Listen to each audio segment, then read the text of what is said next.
Bueno, buenas tardes, buenos días. Agustín Ganli y a la EDVA, los dos. Gente de la EDVA, buenas tardes. Para acá, para el Volario Argentino. Estamos en el ciclo Hablamos de Vóley.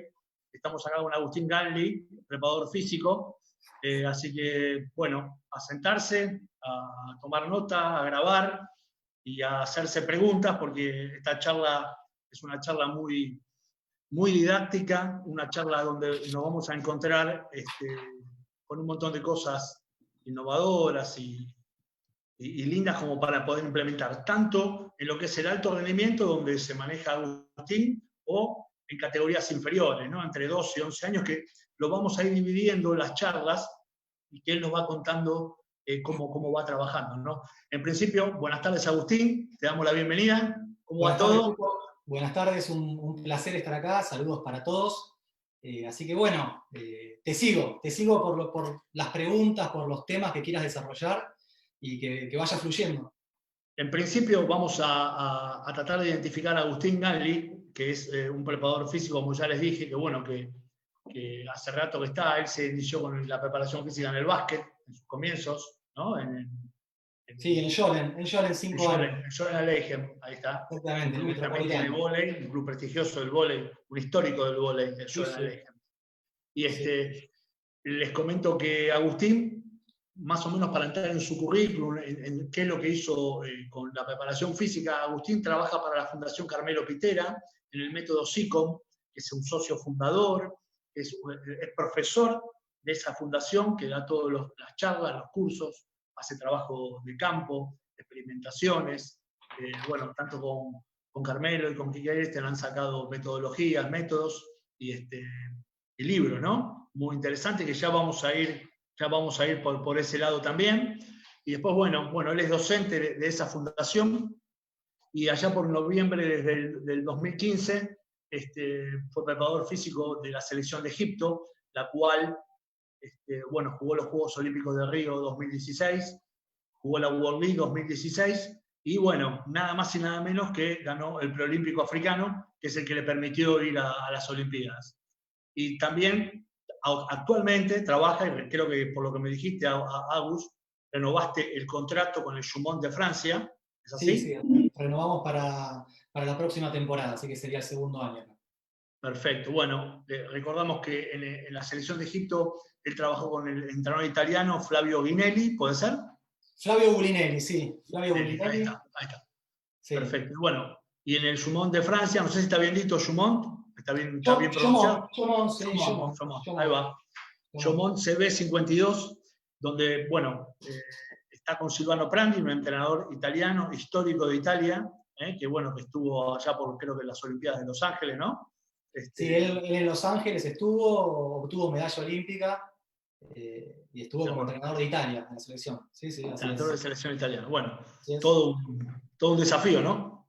Sí, la verdad que todo un desafío, una gran oportunidad. Es muy lindo poder estar trabajando con un tipo que tiene tanta experiencia profesional. Pensá que el año que viene va a ser la liga número 45 que él hace siempre en A1, en la máxima categoría, sin contar los periodos con las selecciones nacionales, solo clubes. Así que es un tipo para sacarle el jugo, para aprovecharlo, la verdad que sí. Bueno, ya durante la charla vamos a profundizar de cómo te conectás vos con tus entrenadores, ¿no? Con todos los entrenadores que tuviste. Nos vas a dar ese diálogo también. Perfecto. Y bueno, nos gustaría a todos los que fueron olímpicos, por así decirlo, nos gustaría en 5 minutos, 6, 7 minutos, que nos explique qué es ir a una Olimpiada y sobre todo qué es clasificar para una Olimpiada. Las dos cosas. Ahí está. Porque el proceso arranca con la incertidumbre de si te vas a quedar en el preolímpico o si vamos a poder dar ese paso que es realmente clasificar para... Creo que es la competencia más linda que puede haber. ¿Cómo fue esto? Fue totalmente inesperado. En lo personal fue inesperado. Fue una oportunidad que pude aprovechar. A mí me contactaron de la Federación Egipcia en un principio para ver si yo me quería postular como preparador físico de cara a, esto era más o menos en agosto, de cara a viajar en noviembre para preparar durante 6 semanas el equipo para lo que iba a ser el campeonato preolímpico en Congo. Con la presión de que la Olimpiada anterior no había clasificado Egipto, había clasificado Túnez. Por supuesto que dije que sí, mandé todo lo que había que mandar y demás. Y finalmente, ellos, porque lo llevaron por canales distintos, lo que fue conseguir el preparador físico, el estadista y el entrenador. Fueron armando un staff, la federación lo armó todo. Finalmente, bueno, el entrenador que fue sugirió un preparador físico.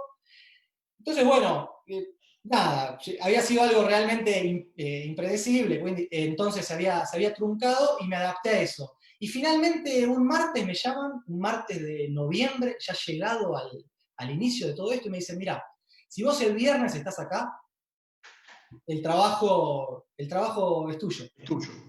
Así que nada, viste, cerré todo lo que había que cerrar acá de cara a irme por un año de trabajo, pero con una meta a corto plazo, que era a las 6 semanas, ver qué pasaba con este preolímpico. Y bueno, después se sabía si se renovaba o no se renovaba ese primer contrato de cara a los Juegos Olímpicos. Así que bueno, preparamos ese torneo, armamos el cuerpo técnico, nos pusimos en contacto, hicimos preparación de doble turno, ahí en Cairo fue todo esto, y después tuvimos bastantes viajes. Un detalle, el preolímpico era en Congo, y digamos que conseguimos 5 partidos con la selección de Finlandia.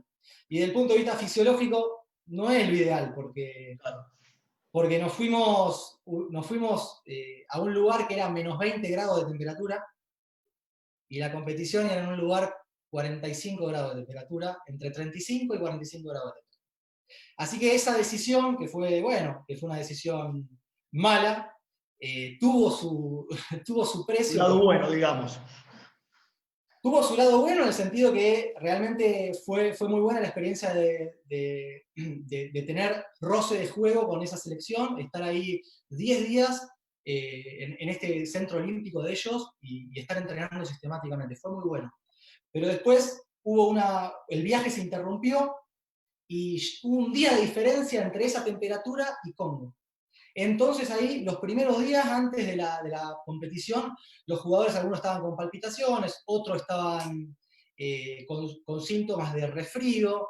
Así que bueno, nos adaptamos y terminó saliendo muy bien. Terminó saliendo muy, muy bien. Así que bueno, ahí empezó todo clasificando y se abrió el siguiente capítulo, que era, bueno, ahí me renovaron el contrato para los Juegos Olímpicos, y era ahí sí proyectar no solo los Juegos Olímpicos, sino algo que para ellos era muy importante también, que era la World League, porque habían pasado ellos de categoría en World League, entonces también era muy importante para ellos. Así que bueno, primero tuvimos varios partidos de World League, donde esa preparación nos fuimos a Turquía, estuvimos ahí con la selección turca de Zanini, de Manuel Zanini, durante más de 10 días, hicimos 5 partidos juntos, y después empezaron los weekends de World League, que la verdad que nos fue muy bien. Nos fue muy bien en esos weekends, porque ganamos 5 partidos importantes, ganamos contra China, ganamos contra Turquía, República Checa, Japón. Fue una muy linda experiencia. Y bueno, terminado ese periodo, hubo un receso, y ahí sí empezamos a poner la cabeza en lo que eran los Juegos. Y para los Juegos nos fuimos a un lugar aledaño a Río de Janeiro a prepararnos en una universidad, Juiz de Fora. Y estuvimos ahí un mes y medio antes del inicio de los Juegos. Y bueno, mucha expectativa, la presión se siente, es como que es agridulce la sensación, porque estás muy contento, pero por otro lado muy presionado, al menos yo me sentía de esa manera. Así que bueno, tratando de mejorar día a día lo que hacía, de aprender mucho, y entramos a la Villa Olímpica, y ahí fue yo creo que ahí fue el shock de realidad de entraste a la Villa Olímpica. Y bueno, ahí ya nos pusimos en dimensión. y estuvimos 2 semanas antes del primer partido en la Villa Olímpica, entrenando, haciendo la puesta a punto final, el entrenador puliendo todos los sistemas de juego, y bueno, y jugamos, y vinieron los partidos, con un sabor especial, porque uno de esos partidos era contra Argentina, así que nada, una muy linda experiencia. Jugamos contra Irán, contra Polonia, y bueno, el objetivo, acá entran un poco los objetivos de estar en un equipo u otro.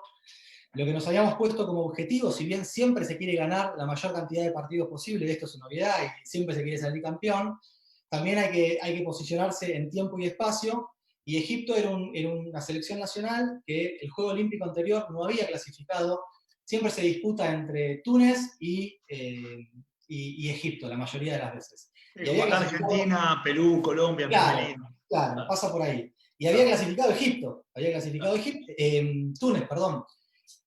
Así que Egipto venía de esa situación. Incluso ahora clasificó Túnez y no clasificó Egipto.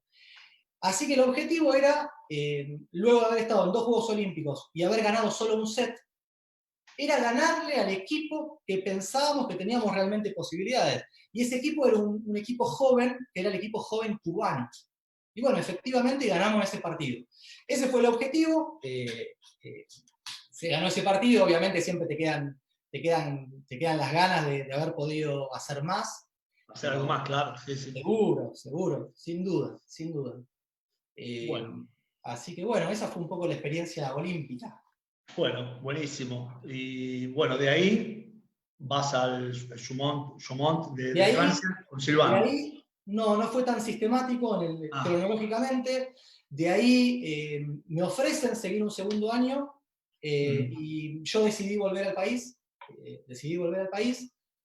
Yo quería estudiar, estaba estudiando una licenciatura, quería avanzar con lo que tenía que ver con el desarrollo de la fundación en Argentina. Así que bueno, tomé una decisión complicada y decidí volver también porque a nivel proyecto, ya el proyecto no era el mismo, no estaban los mismos objetivos, no sabían cómo iba a estar conformado el próximo cuerpo técnico. Entonces mi motivación también bajó y bueno, decidí tratar de desarrollarme más a nivel profesional desde lo académico y volví a Argentina. Y cuando volví a Argentina, al tiempo me llamó Guillermo Cáceres, pues yo justo estaba ahí en Argentina, Claro. y me invitó a formar parte de lo que fue la preparación para el sudamericano de Uberaba. De Uberaba, sí. Ya lo vamos a tocar eso también. Okay, ya lo vamos, estamos ahí. Muy bien, está bien que lo nombres, ¿eh? Está muy bien. Bueno, ahí volví a Argentina, después estuve ciclo yendo a Italia por 3-4 meses, trabajando, desarrollando temáticas con Carmelo Pitera, y volví al país y mantenía la licenciatura y demás. Y paralelamente yo estaba entrenando atletas de forma personalizada, y bueno, decidí empezar a ponerme en el ruedo de nuevo y tratar de buscar equipo. Y ahí sí apareció Chaumont. Y bueno, acá empezó, este nuevo periodo empezó así, de esa manera. Bueno, buenísimo. Bueno, ahora que ya estás en el Chaumont, hicimos toda esa carrera, llegaste al Chaumont y ahora estás acá en la EDBA. Entonces, ahora empezamos a desarrollar el tema. Agustín, lo que va a hablar puntualmente, lo digo para la audiencia, es la preparación física especial en el vóley y va a hablar también de la perspectiva cognitivo-motora. Esos 2 temas va a tocar Agustín hoy. Vamos a empezar más que nada con lo que tenga que ver con la preparación física especial, tanto lo que pudiste desarrollar en la selección de Egipto o en el Chaumont de Francia. ¿Sí? Cualquiera de los 2 es válido. Perfecto. Y a mí me nace preguntarte esto, ¿no? ¿Qué preguntas te haces vos y qué respuestas tenés de esas preguntas, ¿no? Viste que nosotros, los que estamos muy metidos con todas estas cosas, le hacemos un pozo a la almohada cuando nos vamos a dormir, porque nos llenamos la cabeza de cosas, ¿no? Y a veces esas preguntas tardan en contestarse o uno cree que se las contesta. ¿Qué preguntas te haces? Y después vamos por las respuestas que te haces a esas preguntas. Yo ahora estoy transitando un periodo donde mis preguntas pasan por cerciorar si el trabajo, el desarrollo de desde la preparación física, tiene un impacto real sobre, más allá de la prevención en los jugadores y más allá del desarrollo de capacidades condicionales, todo ese plan de entrenamiento tiene un impacto directo en una contribución hacia la mejora de la performance de juego, en acciones técnicas específicas. Entonces, son cosas que yo me estoy preguntando, si realmente el trabajo que yo hago con sobrecarga, o el trabajo que solemos hacer desde la preparación física, por ejemplo, utilizando como medio de entrenamiento la sentadilla, o el peso muerto, o los derivados del levantamiento olímpico, más allá de mejorar la fuerza propiamente dicha, o la potencia, o incluso el salto, mejoramos el desplazamiento del centro de gravedad, lo mejoramos. Ahora, eso se ve plasmado, por ejemplo, en los atacantes, en mejorar la altura del punto de interceptación de la pelota, que en definitiva es lo que debiera importar. Porque si somos saltadores de gimnasio, y después en la cancha no podemos llevar a cabo esa prestación, no tiene mucho sentido gastar el tiempo ahí. Después, otra cosa que me pregunto, que lo que tiene que ver con esto es defensores, receptores, en este rol, en pos de recibir una pelota o defenderla. ¿Se sienten cómodos en esos ángulos cerrados del tren inferior? Esa postura de base, ¿es una postura donde ellos se sienten afianzados realmente? Desde el equilibrio, desde la fuerza, y es una postura que les permite moverse eficientemente, desplazarse eficientemente en todos los vectores para cubrir su área de incumbencia. Bueno, esa es una parte desde el punto de vista biomecánico, por ejemplo. ¿Qué más? En bloqueadores, de alguna manera, ¿puedo contribuir desde los trabajos en la sala de pesas o desde los trabajos complementarios en la cancha a que se desplacen con un grado de eficiencia aceptable para la derecha como para la izquierda, y que producto de una dominancia hacia un vector no le afecte eso una decisión táctica más conveniente, quizás porque no se sienten cómodos para otro lado, porque no llegan y arrastran el bloqueo? Entonces, son preguntas que yo me hago. Los pies, ¿cuál es la importancia de este segmento del cuerpo en un voleibolista? ¿Los pies simplemente sirven para saltar? ¿O ese segmento y la eficiencia de esa palanca sirve para día a día absorber notables componentes de fuerza y para desplazarse en esos ángulos bajos donde las rodillas están casi bloqueadas, porque hay que estar con los glúteos abajo, el centro de gravedad abajo? Entonces la movilidad muchas veces está en ese pie que se debe desplazar alineándose. Entonces, ¿cómo podemos mejorar la eficiencia de ese segmento del cuerpo? Otra pregunta que me hago es, ¿puedo contribuir con determinados trabajos a que los atacantes impacten con el brazo en máxima extensión, sabiendo que con un brazo en máxima extensión obtienen mejores ángulos de ataque, mejores ventajas tácticas, y no solo eso, sino que esa máxima posición se transforma en una constante a la hora de encontrar esa pelota que tiene variables? Entonces, ya tener una constante con una situación perspectiva con variables reduce el error en ese impacto.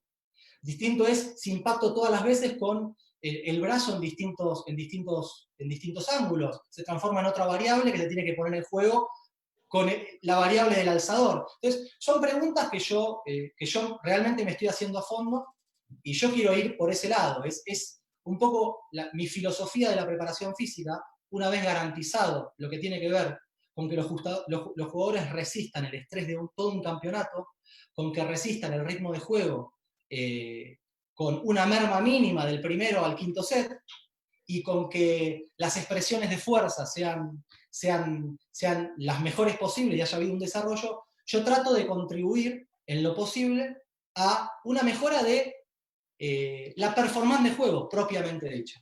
Y esto, bueno, hablando con el entrenador todo el tiempo y tratando de ayudar en lo que pueda.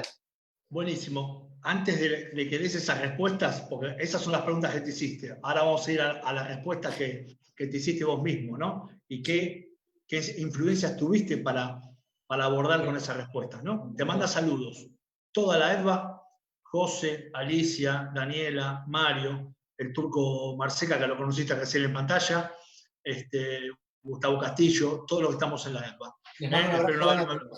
Y te manda saludos, en especial Guillermo Cáceres, abrazo grande, excelente profesional y mejor persona. Siempre agradecido con él. Muchas gracias, Guillermo. Un abrazo enorme. Palabras de un gran entrenador y un gran amigo. Muchas gracias. Después bueno, todos estos interrogantes que vos te fuiste, que vos te aparecen en el juego, ¿no? Porque uno dice, tengo la parte física y tengo el juego y tengo las rotaciones y tengo cada jugador, ¿no? Esos son todos los interrogantes que vos te planteaste. ¿Qué respuestas encontraste vos a esos interrogantes? Bueno, empecemos por una. Puede ser un jugador, puede ser una situación de juego. ¿Cómo influyó eso? Ya. Hay una que conecta lo que es técnica con biomecánica, específicamente. Había una situación puntual que fue este año con un jugador búlgaro, donde estaba teniendo, en relación a lo que venía haciendo como jugador y a sus números en recepción y en defensa como jugador, estaba teniendo una merma en su capacidad, en sus números. Y bueno, eso fue toda una discusión del cuerpo técnico, que siempre el entrenador, Silvano Prandi, sí. Es una característica que él invita a los análisis de video, y es un tipo que pone mucho el ojo con un detalle realmente alta definición a los movimientos, al gesto técnico, mucho. Analiza mucho los videos. Y bueno, salió esta temática. Este jugador, cuando empezamos a hablar, presentaba también un síntoma, que era, por ejemplo, que tenía un dolor, cuando hacía el swing de ataque tenía un dolor en los abdominales. Bueno, yo hablando con esto en servicio y en ataque, hablando con el kinesiólogo, a ver, era una situación que abrimos los ojos porque para anticiparnos y que no empeore el escenario. Exactamente. A ver, descartemos que sea el músculo. ¿Qué es este dolor? ¿Qué es este síntoma? ¿Es el músculo? Bueno, hablando con el kine, no es el músculo, es un dolor que se irradia, no es específico del músculo, esto es seguro, 100%. Bueno, entonces yo le digo, ¿y cómo está la articulación? ¿Cómo están las articulaciones más abajo? ¿Cómo está la cadera? Y le hicimos test, que son test que hacemos al inicio del año, de cómo estaba la extensión de cadera. Y lo que vimos es que tenía los flexores de cadera muy tónicos.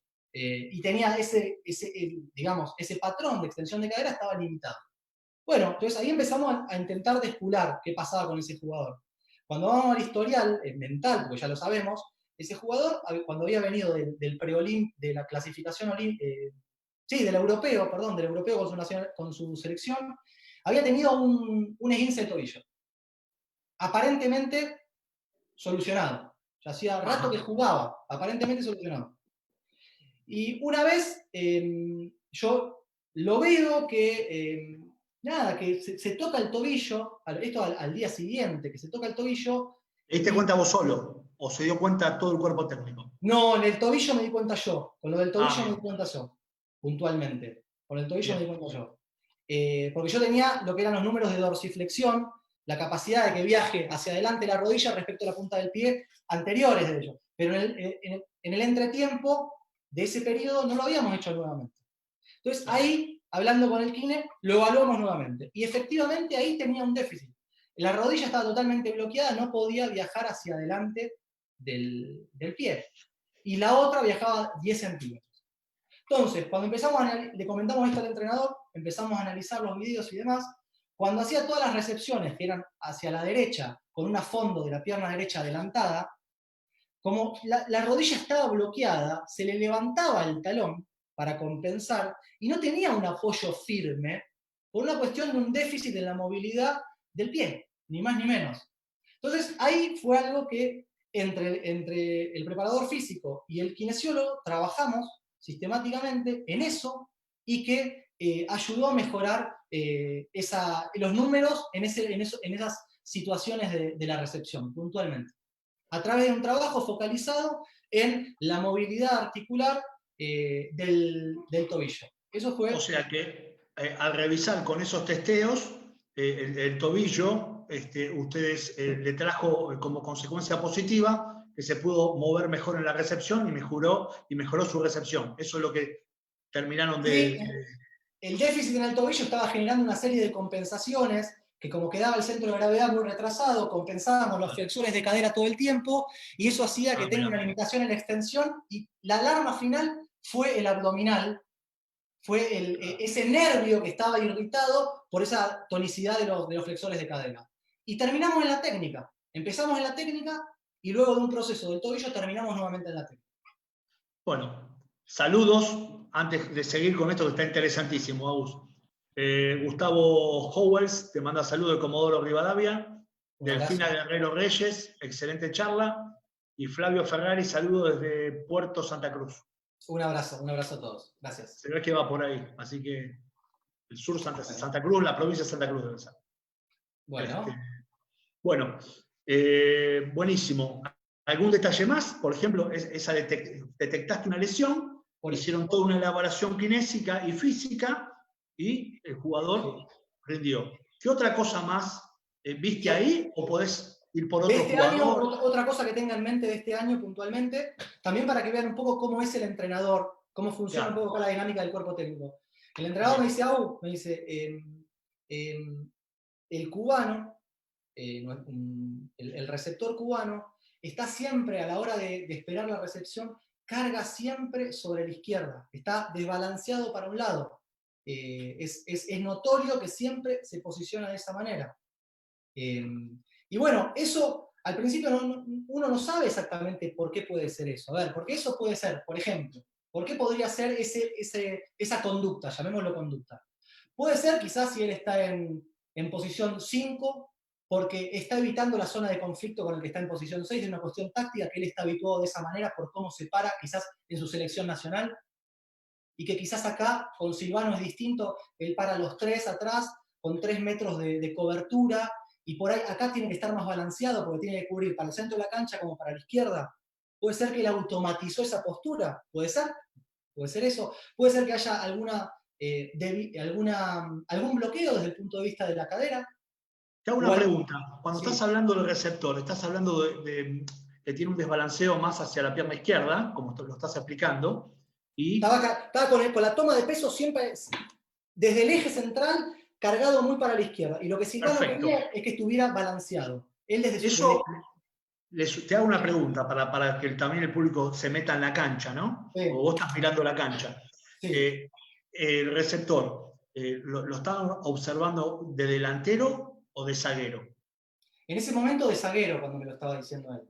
Está bien. No, una pregunta. En ese momento de zaguero. Él me mostró unas imágenes que era de zaguero. Después me lo mostraba, hacen muchas veces no, sistemáticamente, el entrenador Silvano Prandi hace parejas antes de cada entrenamiento, y hay un bloque de 15 minutos sistemático donde hacen peloteo entre ellos, y ahí él trabaja todo lo que es la postura de la construcción de defensa y demás, y él me decía, fíjate acá también lo mismo, él va más para aquel lado.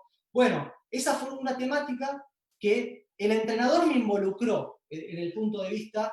Él me dice, yo trato de poner el énfasis sistemáticamente en aspectos tácticos, estratégicos del juego y en desarrollo técnico, y si le podemos sumar volumen desde el gimnasio, desde trabajos especiales antes o después del entrenamiento, a tratar de balancear esto y de despularlo, sería muy bueno. Entonces, ahí empezamos a hacer trabajos que tenían que ver con contramovimiento para un lado, para el otro, con un estímulo, lanzar una pelota, lanzar la otra, y tratar de darle volumen a esa posición, a esa simetría, y desde esa simetría ir hacia los distintos vectores. Y hubo una mejora en eso.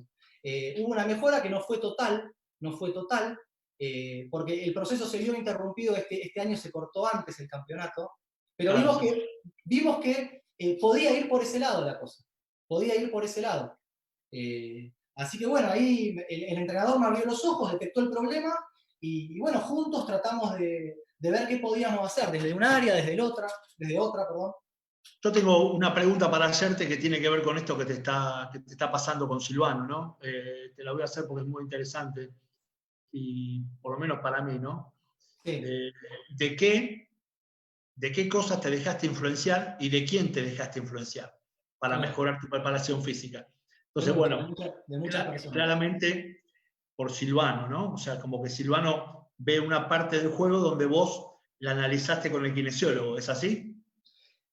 ¿Vos hablás puntualmente de ahora o de quién me dejé influenciar a lo largo de este proceso, estos últimos 10 años de desarrollo? No, ahora estamos hablando del Chaumont y de Francia. Puede haber otros también, si querés poder hablar de otros, también podés hablar. Porque a la hora de construir, digamos, mi perfil de preparador físico, Sí. yo sistemáticamente recurrí a personas que sabían mucho más que yo. En mis primeros pasos de la preparación física yo me puse en contacto con Leandro Lardone. Ahora lo va a tener en Francia. Sí, que lo voy a tener en Narbonne, así que estamos contentos que nos vamos a encontrar.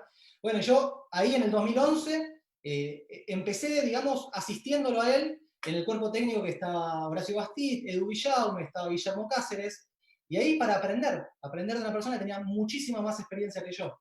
Y con él estuve 1 año y medio y de él aprendí muchísimas cosas y me siento muy identificado en muchos aspectos y tomé muchísimas cosas de él, así que él fue una persona que me influyó mucho.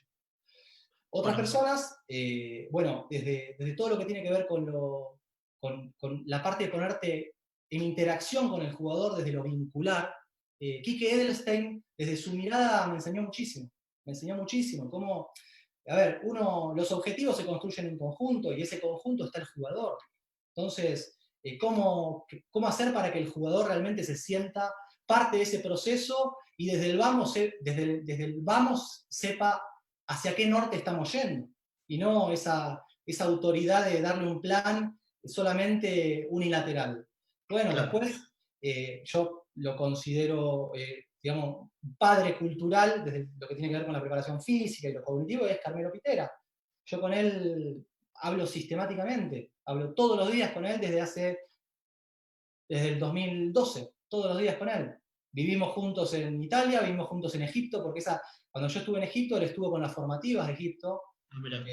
Fuimos juntos a Estados Unidos, a una academia de vóley durante 10 días, estuvimos en Eslovenia, mucho tiempo juntos, cada vez que vine a Argentina. Entonces, esas fueron las personas que realmente me influenciaron muchísimo. Y Carmelo Pitera, totalmente en la impronta desde lo biomecánico, desde lo fisiológico y desde esta perspectiva de integración. Preparador físico. Ya vamos a entrar ahí, pero vamos a continuar con lo anterior. Me gustaba resaltar esto, porque bueno, todos nos dejamos influenciar por algunas cosas o por algunas personas. Estás nombrando muy humildemente a todos, así que por eso era importante saberlo. Y quiero volver a lo que estabas hablando antes. Nos desviamos un poquito para saber un poco cuál fue tu influencia, porque acá hay una influencia muy buena de Silvano en hacerte ver cosas del juego. Entonces, Silvano es uno de los que te influyó. Silvano actualmente. ¿Sí? Así que me gustaría seguir por ahí. Bueno, me gustaría seguir por ahí. Hablaste de los desbalanceos. ¿Qué otras cosas más viste de balanceadas en el equipo que te marcaba Silvano o el kinesiólogo? A ver, otro aspecto, en estas reuniones que nos invitaba Silvano a analizar los videos, era el desequilibrio que tenía este mismo jugador después del ataque, en la caída del ataque.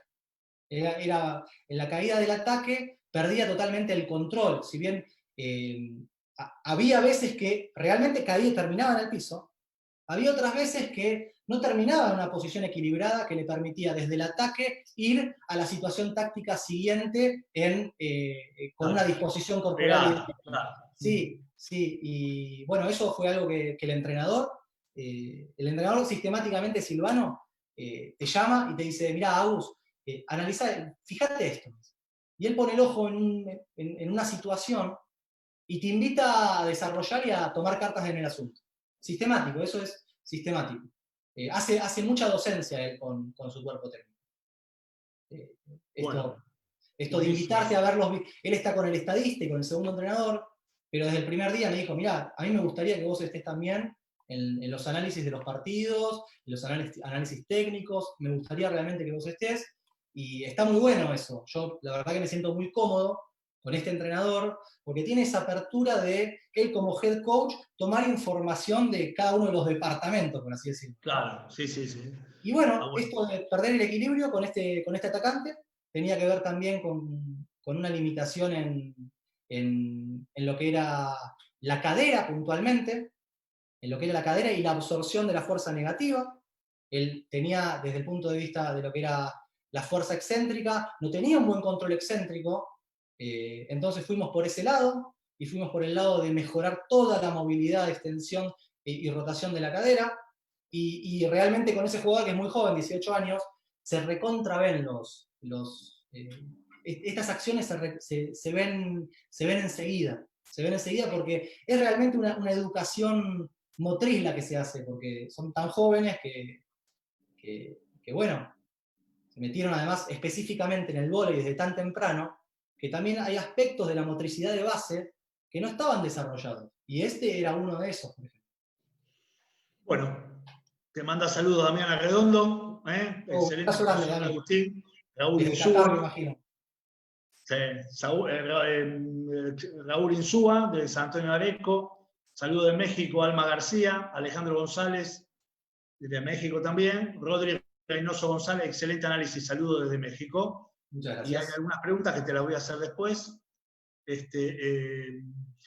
Y me interesa un par de preguntas, trato de hilar las preguntas y tirártelas a vos. Dale, dale. Todo esto que vos fuiste viendo, sí, con respecto a lo que te marcaba Silvano con el equipo, ¿no? Toda sí, esta apertura de él, con el kinesiólogo y todo. sí. ¿Qué cambios se produjeron en vos con respecto a la parte física y cómo fuiste adaptando tu planificación? ¿Qué visión distinta dijiste, bueno, ahora tengo que ir para acá? ¿Qué cosas te hicieron ir para ese lado? A ver, primero que nada, esta iniciativa de Silvano me motivó muchísimo a participar cada vez más. Eso fue el leitmotiv, porque realmente uno siente que su trabajo es valorado y da ganas de realmente estar la mayor cantidad de minutos en eso. Yo lo que, hice yo sistemáticamente cuando estamos en pelota, estoy con un cuaderno con el nombre de cada uno de los jugadores, y más allá de ayudar en lo que tiene que ver muchas veces con el peloteo, con lo que sea necesario. Con una mano la pelota y con la otra el cuaderno. Sí. Yo después estoy todo el tiempo tomando información, de lo que ¿Qué información tomás? Por ejemplo, estas cosas, él me dice eso, yo voy y lo anoto eso. Después veo que un jugador se está tocando el posterior, se lo tocó una vez, 2 veces, me acerco, le pregunto, me dice que nada, y después se lo toca 2 veces, y yo le pongo un signo de admiración para después realmente abordar mejor esa temática. Con los comportamientos, ya te digo, lo que tiene que ver con la prevención, analizo mucho si se toca una parte del cuerpo o no, tengo el escaneo de las lesiones de cada uno y voy viendo eso, y después con la carga, los veo si están más cansados que de costumbre o no, si hay algún jugador que por el cansancio puede estar en alguna situación quizás de riesgo, y eso trato de darle toda esa información al entrenador. Cuando, viste, hay veces no, el entrenador está muy metido en el entrenamiento, entonces trato de encontrar el momento para pasar esa info. Él sabe que la tengo, entonces cuando él la necesita me la pregunta, y otras veces que por ahí no hay tiempo porque yo voy y se lo pregunto a él. Y algo que lo define a él y que me cambió la preparación, ni bien llegué y me dice, mirá, yo quiero que vos no te sientas presionado en poner el foco en que de acá a 3 meses salten 10 centímetros más. Me dice, olvídate eso. Me dice, olvídate. Un equipo se construye durante todo el año. Yo lo que necesito es que los jugadores estén con la salud necesaria, la energía necesaria y las prestaciones necesarias para que todos los días yo tenga los 13 jugadores en cancha. Todos los días. A través de esa constante, yo por medio del juego voy a desarrollar al equipo. Pero necesito que estén todos. Entonces, el equipo se desarrolla a través del juego y para jugar tienen que estar. Entonces, eso fue realmente algo que para mí no era una obviedad, porque muchas veces nos ponemos el foco en a ver cuánto mejoró la altura de salto. Primero que nada, el foco es de los X entrenamientos que tuvimos este año, ¿cuántos estuvieron todos los jugadores? Pregúntate eso, Enrique. Es una, claro, bien. Y yo me empecé a preguntar eso. Y al preguntarte eso tenés que ir, primero que nada, tenés que ir a lo preventivo, tenés que ir a anticiparte, a balancear el cuerpo, a los patrones motores, a garantizar eso. Y una vez que eso, a reducir los dolores crónicos, a abrir los ojos cuando hay una molestia, porque esa molestia se transforma en un dolor y ese dolor en una lesión o en una merma del rendimiento. Ataca despacio porque le duele el hombro. Entonces, primero que nada eso tiene que estar garantizado. Y después sí, tratar de, con una base sólida, a mejorar realmente todas esas expresiones de fuerza y hacer un seguimiento. Entonces, Bien. cambiaron mis prioridades, sin duda. Bueno, No sé si te acá respondo. te dejo un par de preguntas, para que algunas son parecidas. Elvira Trinidad te pregunta, Agustín, ¿la preparación física la haces según la especialización o es general? No, es individual. Individual, Es perfecto. individual. La preparación física es individual. Hay momentos que está todo el grupo y hay momentos que haces, actividades que está todo el grupo involucrado. Pero el perfil que yo tengo es de cada jugador. Y todos los jugadores hacen número de repeticiones distintas, número de series distintas, cantidad de ejercicios distintos y ejercicios distintos. Y por ejemplo, en cancha, que hacemos de 6 días que entrenamos con pelota, hacemos 3, hacemos preventivo. La entrada en calor es un poquito más larga y es todo prevención, circuito preventivo. Bueno, cada jugador tiene su ficha de preventivos y yo armo todo el circo ahí y ellos van a donde pautamos y Claro. algo más que ellos quieran hacer, porque siempre les dejo esa parte, algo más que ellos necesiten hacer. Y con la parte de desarrollo de la fuerza y demás, es totalmente individual. Después sí, tenés diferenciaciones de acuerdo a los puestos. Obviamente que yo no me voy a poner a desarrollar a un líbero como un central, desde ya. Pero si tengo 2 líberos, la estructura de los dos es similar, la estructura de entrenamiento es similar, pero las dosificaciones son completamente distintas. Son completamente distintas.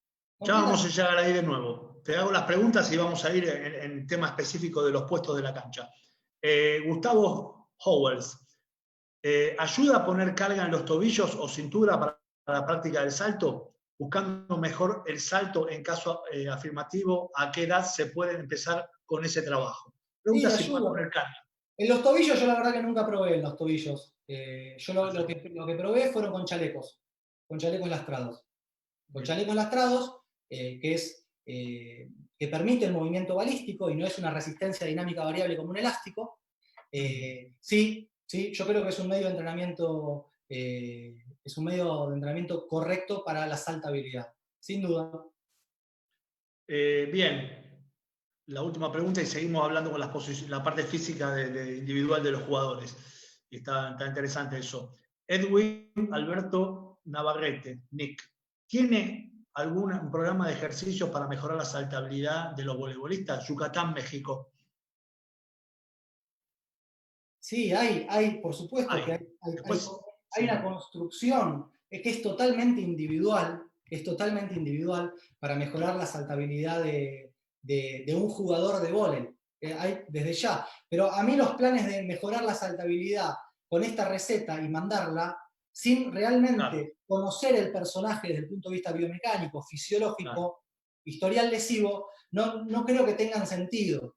Entonces, la saltabilidad es una consecuencia de todo un proceso de desarrollo donde la prevención estaba garantizada, donde la técnica está garantizada y donde el potenciamiento muscular te llevan a ese efecto. Sí, desde Bien. ya.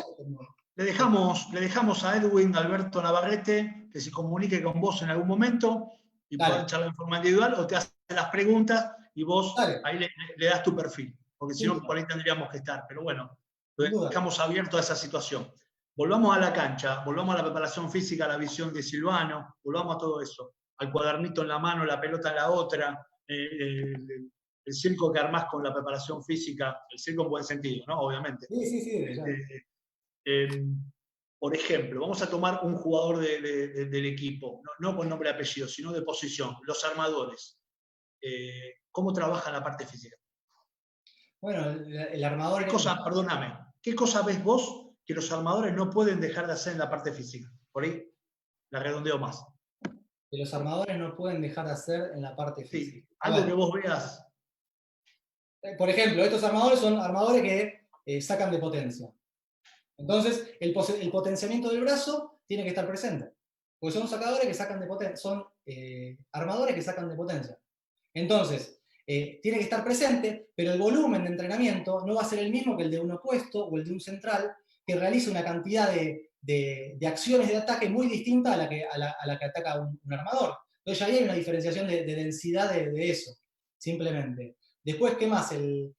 ¿Cómo El lo, armador. pará, una pregunta para seguir con ese tema. ¿Y cómo lo manejas dentro del entrenamiento?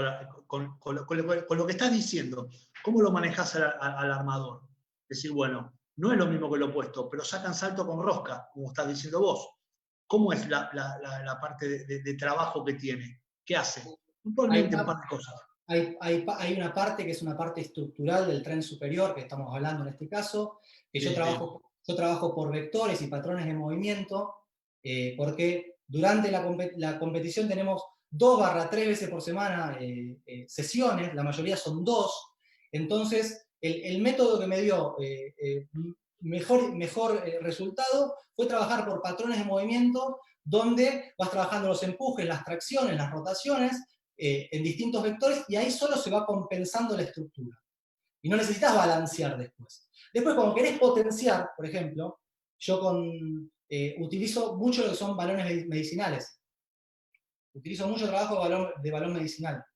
Y en los Bien. trabajos de balón medicinal, lo, puntualmente con los armadores, que son los 2 armadores, tenemos un gimnasio al lado, que después de hacer la parte de pierna, cuando hicimos la parte de tren superior, nos vamos y hacemos unas, no es correcto decir transferencia, pero hacemos, digamos, desarrollamos la fuerza explosiva del tren superior del brazo con los balones medicinales. Perfecto. Donde por ejemplo, usamos un refuerzo perceptivo que se llama así, es, a ver, lanzar un balón medicinal no quiere decir que después impactes más potentemente. No es lo mismo. A ver. Lo mismo que hablábamos con el salto y el punto de Claro. interceptación. Claro. Entonces, está bien, hacemos el trabajo de pullover, por ejemplo, un pullover potente Sí. y demás. Ok, hacemos el trabajo de las transferencias adentro del gimnasio. Y después hacemos, por poner un nombre, una transferencia más específica, o esta estimulación de la fuerza explosiva más específica, que es relacionando el salto con el lanzamiento del balón. Entonces Buscas un vamos. ejercicio que complete todo eso que estás hablando. Sí, exactamente. Bien. Entonces eso se tira de balón medicinal. De 1 kilo puede ser una pelota de básquet, ¿eh? Puede ser una pelota de básquet donde lo tienen que agarrar en el aire, llevarlo hacia atrás y de ahí lanzarlo lo más violentamente hacia adelante hay un elástico con una altura determinada, que es su altura de salto maximal menos la mano. Entonces ahí empezás a poner en juego lo perceptivo con estas referencias espaciales, con el acoplamiento tren inferior, tren superior. Entonces ahí empieza a tener un poco más de sentido este eslabón que falta entre el PF y el juego.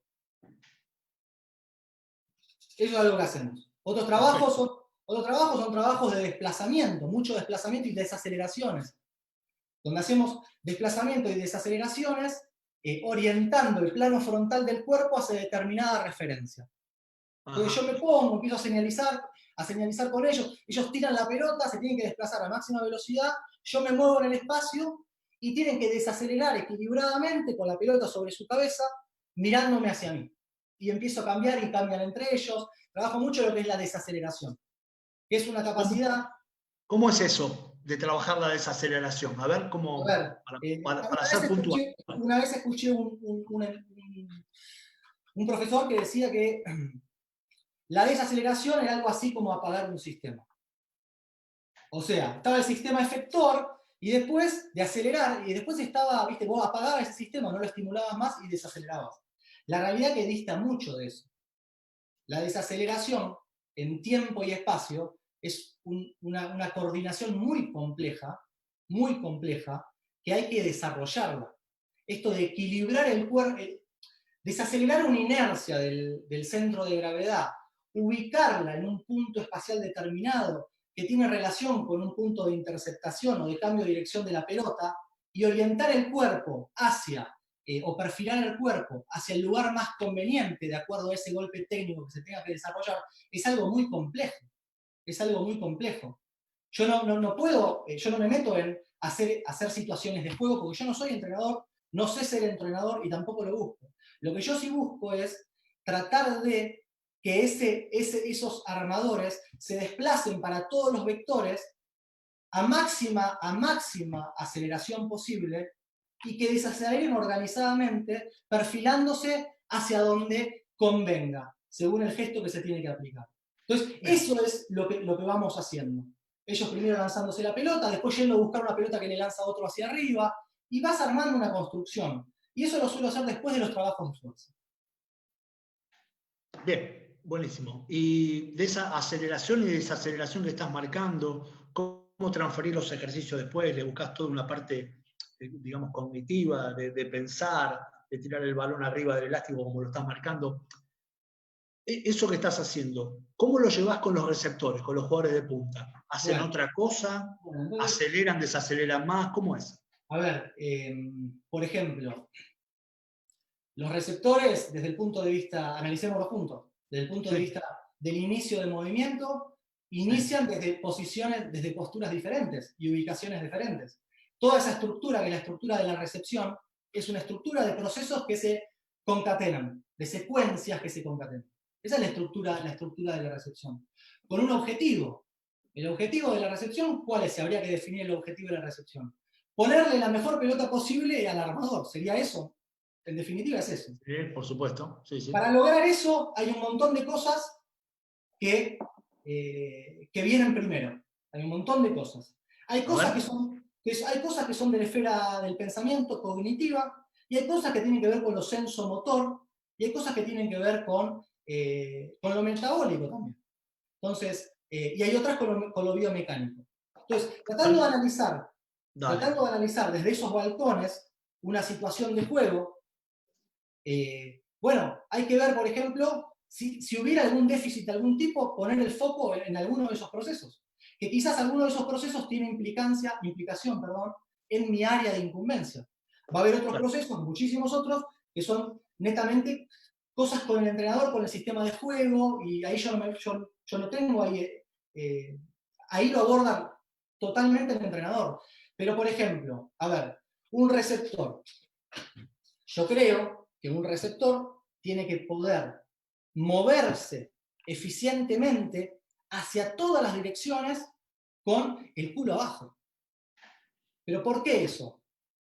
Porque la técnica de desplazamiento de un receptor no es la técnica de carrera de un corredor. Entonces, yo no estoy con el cuerpo erguido y después bajo y encuentro la pelota, porque lo que va a pasar es que no vas a tener ese tiempo para hacer todo eso. Entonces hay que estar con el culo bajo, hay que tener la disponibilidad física y postural para poder estar ahí abajo, hay que respetar una alineación y hay que aprender a acelerar, a desplazarse sin utilizar la extensión de la rodilla, a desplazarse con el culo lo más rápido posible. Para eso tiene que estar muy bien la movilidad de los pies. Para que cuando vos detectaste el punto de interceptación de la futura trayectoria y ya te posicionaste anticipadamente, ya todo tu cuerpo permite ubicar ese plano de rebote debajo de la pelota y la construcción de esa parábola va a ser una parábola que no va a ser hacia adelante la resultante, va a ser una parábola que va a caer hacia el armador y eso va a favorecer algunas cosas. Entonces, en muchas de esas cosas que dije, yo creo que tengo implicación como preparador físico. Y creo que es responsabilidad del preparador físico garantizar al entrenador esa disponibilidad motora. Bien. Entonces, ¿Cómo trabajás eso? Bueno, que vos ves en el... por ejemplo, además de trabajar los ángulos profundos con ellos de una manera dinámica, no basta con hacer sentadilla profunda. Hacer sentadilla profunda no quiere decir que vos vas a salir de la posición inicial de recepción hacia los 4 vectores eficientemente. No va a decir, no, absolutamente no. Porque te movés solo en el vector vertical y no en lo horizontal y diagonal. Entonces, trabajos donde, por ejemplo, utilizás una referencia propioceptiva en este caso, te armás un cinturón que está, que está comunicado con los tobillos, y entre los tobillos y la cintura hay un elástico. Ese elástico genera una tensión determinada en un ángulo articular determinado. Entonces, los jugadores tienen que estar en esa posición cuando hacemos los drills, ponele. Tienen que estar en esa posición. Cuando, por cansancio o lo que fuese, o por hábito, esto es por hábito sobre todo, al no estar habituado en ese ángulo, dejan esa posición, tienen el feedback propioceptivo de ese elástico que les genera tensión. Entonces, es una alarma que les recuerda, baja el bulto. Entonces, ahí empezás con los drills de desplazamientos, para un lado, para el otro. Después, a ver, en la estructura de la recepción, desde lo que tiene que ver con más los procesos de pensamiento, es importantísimo identificar las características de la trayectoria. Eso sí, en la fase de lectura es importantísimo eso. En la fase de lectura es tratar de saber si la pelota es corta, es larga, derecha, izquierda, fuerte, con rosca, sin rosca. Eso se identifica en un momento determinado, que es en la primera fase de la lectura de esa trayectoria. Ya en la segunda fase inicia el esquema decisional, que es, con eso que identifiqué y esto que yo tengo, ¿qué elijo para resolver esta situación? Entonces, en esa táctica, que es una situación táctica, sí, yo dispongo, porque es un problema, la táctica es un problema, yo resuelvo ese problema con los instrumentos técnicos que tengo a disposición. Y dentro de esos instrumentos técnicos están los desplazamientos. Dentro de esos instrumentos está el control segmentario del tren superior con la aplicación técnica de lo que ustedes le enseñan como entrenadores. Todo eso forma un conjunto de cosas que el cerebro elige, de acorde a la característica de eso que identificó. Entonces, por ejemplo, un ejercicio para mejorar la fase de lectura. A ver, miremos esto, entre el sacador y el receptor, podemos decir que en el espacio hay una línea imaginaria que es punto A el sacador, punto B el receptor. Miremoslo de esta manera. ¿Ok? Vale. Sí. Cuando el sacador pone en juego la pelota y salta para impactar, supongamos que es un salto de potencia, la focalización, la percepción, está concentrada, percepción visual en este caso, en esa pelota, desde el balcón del receptor. ¿Ok? Y en ese primer trayecto entre el punto A y el punto B, el receptor tiene que saber anticipadamente dónde va a ser ese futuro punto de interceptación.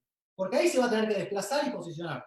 Entonces, un ejercicio, que es un ejercicio de Carmelo Pitera específicamente, para mecanizar esto, es generar un esquema, una representación mental en los jugadores de los vectores básicos y las características de esa trayectoria. Entonces, él arma un esquema donde está el receptor, y el receptor tiene, por ejemplo, corto, que es adelante, derecho, largo atrás e izquierdo. Eso es un esquema que él tiene en la cabeza. Que puede ser incluso concreto, con alguna referencia perceptiva. Concreto. Ahora, ¿el juego dónde está? En tratar de verbalizar lo antes posible, corto, largo, derecha o izquierda, lo más cerca posible del punto A, de la salida de la trayectoria. Una vez que lo verbalizo, es una constatación de que identificó las características de esas trayectorias y que determinó un punto de interceptación. Y se mueve hacia allá. Pero es importante verbalizarlo. Es muy importante verbalizarlo.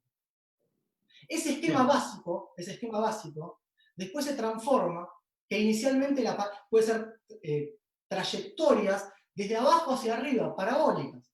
Después empezás a sacar desde acá. Después te vas alejando. Después respetás los metros de un posible saque. Y después lo haces más fuerte.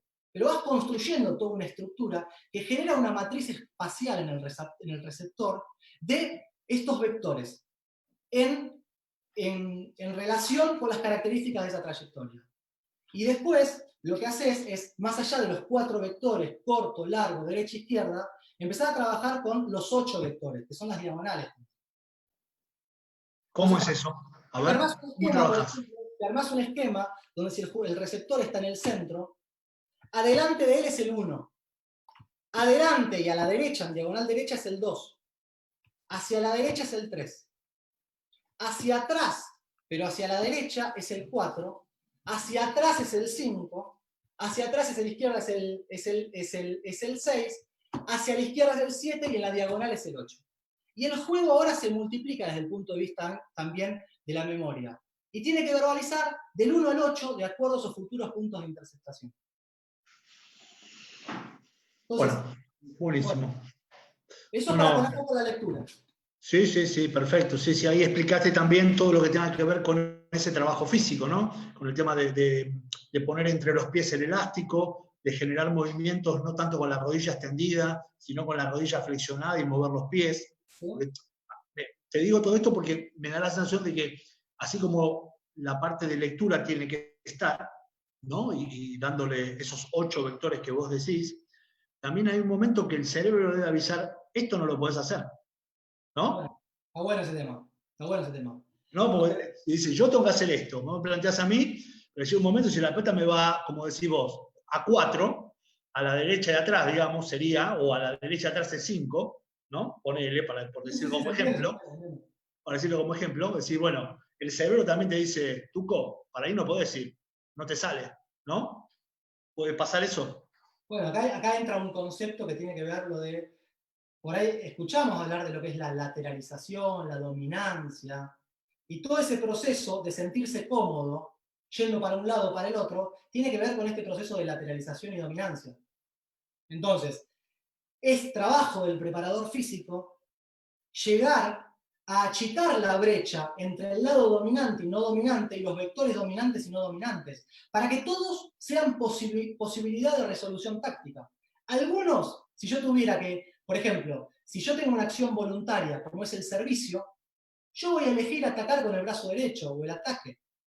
Pero hay otras acciones que no son voluntarias. Yo tengo que usar el cuerpo reaccionando al ambiente y olvidándome de lo que prefiero. Entonces, si yo no tengo ese repertorio motor conectado con el ambiente, en el plano decisional nunca va a tener lugar, o si tiene lugar, va a haber error, seguro que va a haber. Entonces, los vectores es algo muy importante para mecanizar, los vectores de desplazamiento. Te hago una pregunta, Agustín, para seguir un poquito ya en lo que es la preparación física especial, ¿no? Hicimos el armador, hicimos el receptor. Sí. ¿Está? Bien. Sí. Viene Silvano y te dice, Agus, el central, cuando tiene que bloquear al opuesto, o sea, tiene que ir hacia la izquierda, digamos, sí, viéndolo de este lado de la cancha, hacia la izquierda, sí, no se desplaza bien. Sí. Se desplaza mejor para la derecha de él. O anticipa, se acerca un poco para aquel lado. Claro, yo soy Silvano, sí, y te digo, te tiro el problema. Che, bueno, esto que está... Bueno, abro los ojos, empiezo a ver lo que él me dice. Una vez que empiezo a ver lo que él me dice, empiezo a tratar de identificar qué es lo que está pasando.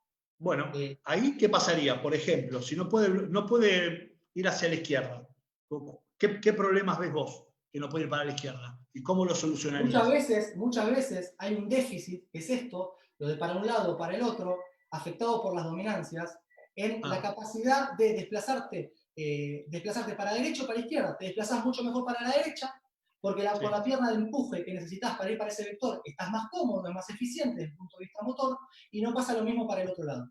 Hay veces que las brechas son muy grandes. Hay otras veces que la brecha no es notoria. Pero cuando las brechas son así de grandes, hay que hacer trabajos donde hay un concepto que se llama lateralización equifuncional. Repetilo, por favor, así la gente lo pueda anotar. ¿Lateralización? Lateralización equifuncional. La lateralización es el proceso por el cual se adquiere la lateralidad. En primera instancia, la lateralidad es concebir el propio cuerpo como un cuerpo dividido en dos mitades simétricas, derecha e izquierda. Y después, la propensión de uso mejor un lado que el otro. Entonces, hay perfiles de dominancia, de los oídos, de los ojos, de los miembros superiores y de los miembros inferiores.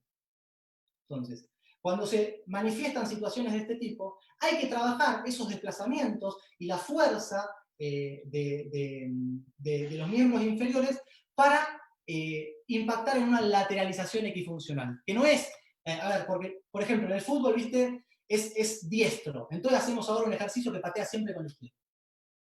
No sería la solución esa. No es la solución esta, no es la propuesta. La propuesta es armar drills donde estamos hablando de situaciones de deporte de situación. En esos drills siempre tiene que estar la imprevisibilidad, ¿se dice? Lo imprevisible. Lo imprevisible. Lo imprevisible. Lo imprevisible. Bueno, vamos a dejarlo así.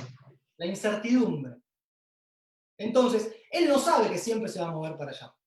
Entonces, va a estar en una situación neutra, va a haber algún tipo de señal, de algún tipo de input, que va a estar asociado si se mueve para un lado o para el otro de determinada manera con determinado desplazamiento. Claro. Entonces, empezar a trabajar esas propuestas donde hay una señal que es para la izquierda, una señal que es para la derecha, y una señal que es para el centro, saltar en el centro, por ejemplo, en un central. Y empezamos a moverse de esa manera. Y si vos ves un déficit muy grande, direccionás el volumen de esas repeticiones hacia el lado deficitario. Pero él siempre tiene en la cabeza la incertidumbre de si va a ser hacia la derecha o hacia la izquierda, qué es lo que realmente va a pasar. Mejora la atención, porque si no está realmente atento, se pierde la señal y no reacciona en consecuencia. Y empezás a balancear ese déficit. Y se generan los efectos, se generan. Después, trabajos unipodales de fuerza. Porque si vos haces siempre, esto es muy importante también, si haces siempre el trabajo de pesas, sentadilla, cargada, arranque, el peso muerto, y no le das bola a lo que tiene que ver con lo unipodal, no vas a mejorar la estructura. En este caso, la estructura, quiero decir, ese desbalance entre una pierna y la otra, no esa dominancia. Tenés que hacer trabajos monopodálicos y multidireccionales. Entonces, esas fueron algunas cosas que yo hago que me dan resultado. ¿Y por qué digo, por qué digo esto de un input? ¿Por qué no decirle, escúchame, hoy haces 3 de 10 hacia la derecha? ¿Cuál es la diferencia? La diferencia es que el vóley es un deporte de situación.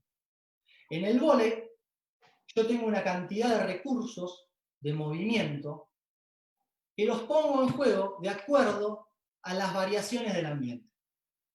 Y esas variaciones del ambiente te dicen cuándo y dónde. Tiempo y espacio. ¿Cuándo, dónde y de qué manera? Entonces, el entrenar sistemáticamente aislado del ambiente genera que después todo eso que se entrenó no calce en una matriz espacial cronológica de una situación de juego. Entonces, si por ejemplo el desplazamiento por la velocidad de ese movimiento forma parte de una expresión de la fuerza explosiva, hay que poner en contacto esa fuerza explosiva con el ambiente. Que el ambiente te diga cuándo y hacia dónde. Porque eso es lo que va a pasar. Y eso es un concepto que Carmelo Pitera habla de fuerza. Él identifica así la fuerza rápida. Es disponer de expresiones de fuerza explosiva acorde a necesidades ambientales. Eso es muy distinto. Y esos enlaces hay que hacerlos. En el juego pasan sistemáticamente. El opuesto que ataca, por más de que le pida al alzador, poneme la pelota en ese, viste, en A1, como si fuera la batalla naval, en ese cuadrante. Sí. ¿Qué querés que haga? Te lo pongo más o menos ahí. Después adaptate. A veces más rápido, a veces más lento, a veces más alto, a veces más bajo, a veces más profundo, a veces más despegado de la red. Te tenés que adaptar. Entonces, para eso, la percepción tiene que estar todo el tiempo implicada y el sistema de control y de ajuste. Uno toma una decisión porque anticipó una situación, escogió un movimiento para resolverlo y lo lleva adelante. Pero en el momento que lo lleva adelante se encuentra con un montón de variaciones que tiene que tener un sistema de control, de feedback, que le permite ajustar para llegar a ese objetivo o darse cuenta que tiene que cambiar la estrategia y hacer otra cosa. Entonces, ese sistema de control hay que trabajar. Bueno, buenísimo. Bueno, creo que con respecto a la preparación física del equipo, está más que claro con cómo trabajas con armadores, opuestos, centrales, lateralidad, movimiento sensomotor.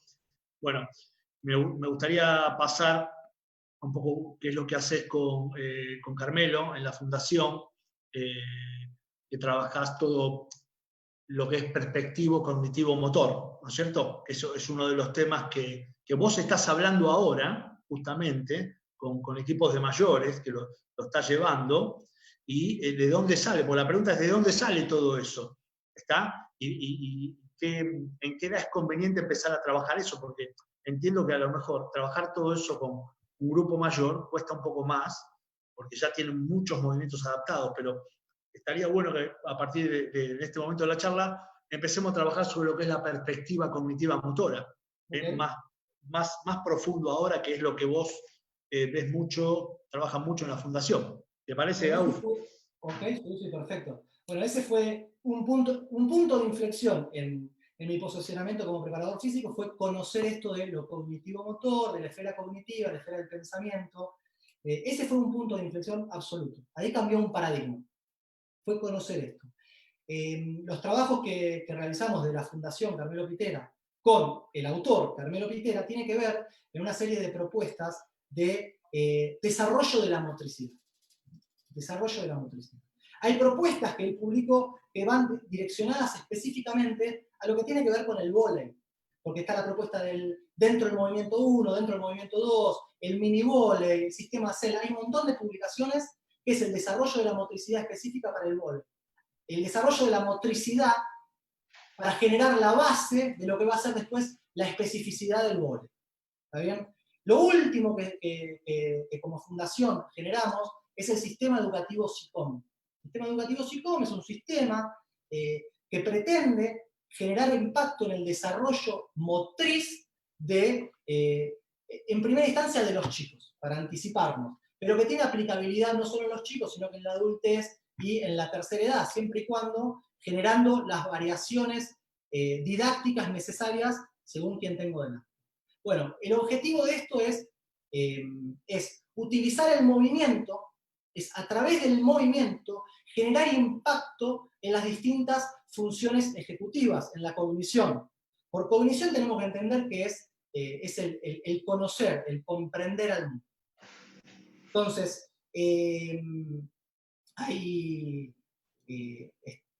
donde se focaliza esto y la diferencia con otras propuestas es que todo el aparato efector, la musculatura y demás, están al servicio de procesos superiores que le dan origen, que lo planifican, que lo controlan, que lo regulan y que lo condicionan totalmente. Entonces, hay un concepto que él siempre habla y es de la diferencia entre hablar de movimiento y hablar de motricidad, porque parecen que son dos sinónimos, pero no son dos sinónimos.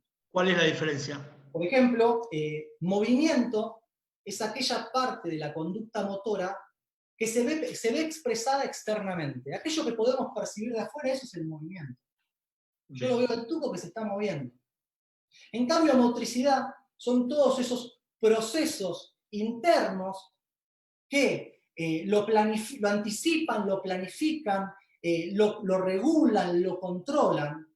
Son todas esas funciones del sistema nervioso que le dan sentido y origen a ese movimiento que se ve expresado. Entonces, una frase de Pitera es, tenemos que ser entrenadores de lo invisible. De esa parte del sistema que no vemos, que son todos esos procesos, tratar de identificar a través de observar una conducta motora, un movimiento determinado, tratar de entender por qué se plasmó en este movimiento con estas características, por ejemplo, con una rigidez de movimiento y no una fluidez, por qué si la consigna del entrenador fue una, la ejecución fue otra, si hubo algo en esa comunicación, en la utilización del lenguaje, en la decodificación de esa información que se vio afectado, empezar a descular las características de ese movimiento conociendo qué es lo que pasa adentro. Bien. ¿Y cómo se hace eso puntualmente? Ahora, por ejemplo, ¿en qué edades? Ahora, una capacidad que no está desarrollada se puede desarrollar en cualquier momento de la vida. Pues las capacidades es eso, es algo que vos tenés a disposición, pero no quiere decir que vos llegaste a su grado de desarrollo máximo. Entonces, cuando hablamos de estas capacidades cognitivas, para dar ejemplos y que no sea tan abstracto, la memoria es una de ellas. Yo me pregunto, ¿es importante la memoria en un futuro jugador? A ver, yo tengo ejemplos de jugadores donde quizá le verbalizo una rutina. Por ejemplo, haces 6 repeticiones en la sentadilla con 130 kilos, después de ahí haces 4 saltos con contramovimientos y te vas al pullover y realizas. Ok. Tengo jugadores que yo les digo eso y no me preguntan nada en toda la sesión y yo los veo y hacen eso. Y hay otros jugadores que terminaron de hacer la sentadilla y vienen a preguntarme qué es lo que sigue.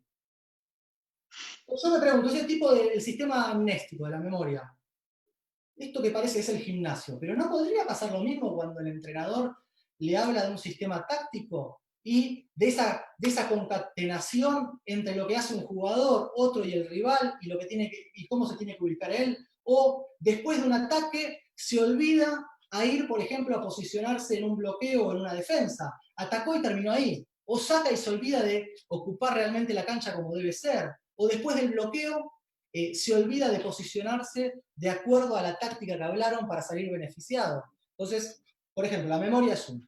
La memoria es dependiente de los procesos atencionales y motivacionales. Y cuando hablamos de aprendizaje tenemos que hablar de memoria también. Entonces, para memorizar algo, tengo que estar motivado en estar en esa situación determinada. Porque si no, no voy a poner la atención, que es otro condicionante de la memoria, y la relevación de información que voy a tener de esa experiencia va a ser mínima. Por ende, lo que yo registro en la memoria va a ser mínimo, por ende, lo que yo aprendo es mínimo. Si yo estoy motivado porque la propuesta del entrenador me incluye, porque es estimulante desde lo afectivo, emocional, y empiezo a saber focalizar la atención, voy a empezar a recolectar una serie de información mucho mayor. Y eso se representa a nivel del sistema nervioso. Y se generan mejores recuerdos. No solo eso, que sino que si lo hacemos de una manera plástica, esos recuerdos, después de consolidarse en la memoria, se pueden recuperar para utilizarse en una situación u otra más flexible. Entonces, bueno, el sistema amnéstico, este es un campo. Otro campo, visualización mental, por ejemplo. Visualización mental. ¿Qué es esto de la visualización? Lo vemos poner a Tiger Woods, que antes de hacer un swing, él antes se está imaginando las características de la trayectoria. Está leyendo el ambiente con las características momentáneas, analizándolo con las fases de movimiento de eso que va a hacer y eligiendo por ahí un palo u otro de acuerdo a esa situación. Pero lo genera en un plano de simulacro mental. Ese plano de simulacro mental le permite rever fases del movimiento, características, reducir ansiedad, que cuando lo lleve al plano efector se va a ver mucho más preparado. Pero eso es algo que es una capacidad que se desarrolla. La elaboración mental de imágenes. Es algo que se desarrolla y lo hacemos a través de determinadas metodologías con el sistema educativo psicológico. Hay una que se llama visualización mental. Te hago una pregunta que tiene que ver con esto, muy interesante, Agustín, muy bueno. De Valeria Abusmaga.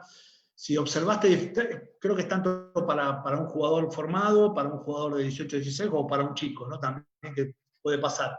Si observaste diferencias en la influencia de la lateralidad, si el jugador es diestro o zurdo. ¿Cómo sería si observé influencias en la...? Sí, sí. A ver, dice, ¿observaste diferencias en la influencia de la lateralidad si el jugador es diestro o zurdo? O sea, si un zurdo tiene más influencia sobre la lateralidad que un derecho. Pero ¿qué sería? A ver, influencia sobre la lateralidad querría decir si esa dominancia derecha, si es derecho, está más exaltada que si ese zurdo es zurdo, si por ese lado. No, en a eso. ver, Vale, que es especialista en neurociencias en la lectura, si nos puede volver a reiterar la pregunta, si lo que está diciendo Agustín es así. Es así, está bien hecha la pregunta también. Aprovecho para servirme agua mientras escucho. Y dale, Agus, no hay problema.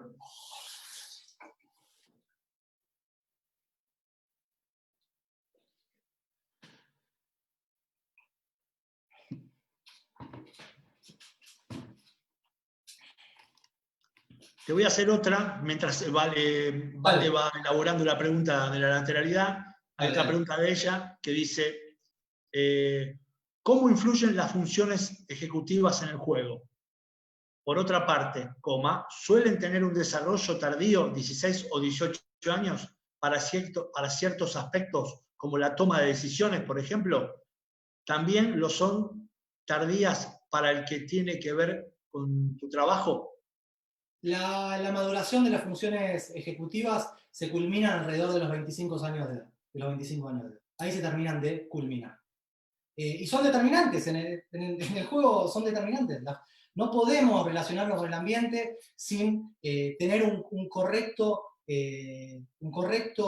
desarrollo de las funciones ejecutivas. O estamos siempre condicionados por las funciones ejecutivas para interactuar con el ambiente. Realizamos acciones que tienen objetivos, realizamos acciones que tienen sentido, realizamos acciones que tenemos que controlar. tenemos que poner el foco atentivo, tenemos que memorizar, tenemos que inhibir interferencias para poner el foco atentivo. Son todas funciones ejecutivas esas. Entonces, es determinante en el juego. Y es por eso que Carmelo Pitera, luego de haber culminado como entrenador del más alto rendimiento, empezó a ver que ciertos déficits en atletas, en atletas desarrollados pasaban porque en determinadas etapas esas capacidades no fueron estimuladas del mejor modo y que son determinantes para el juego.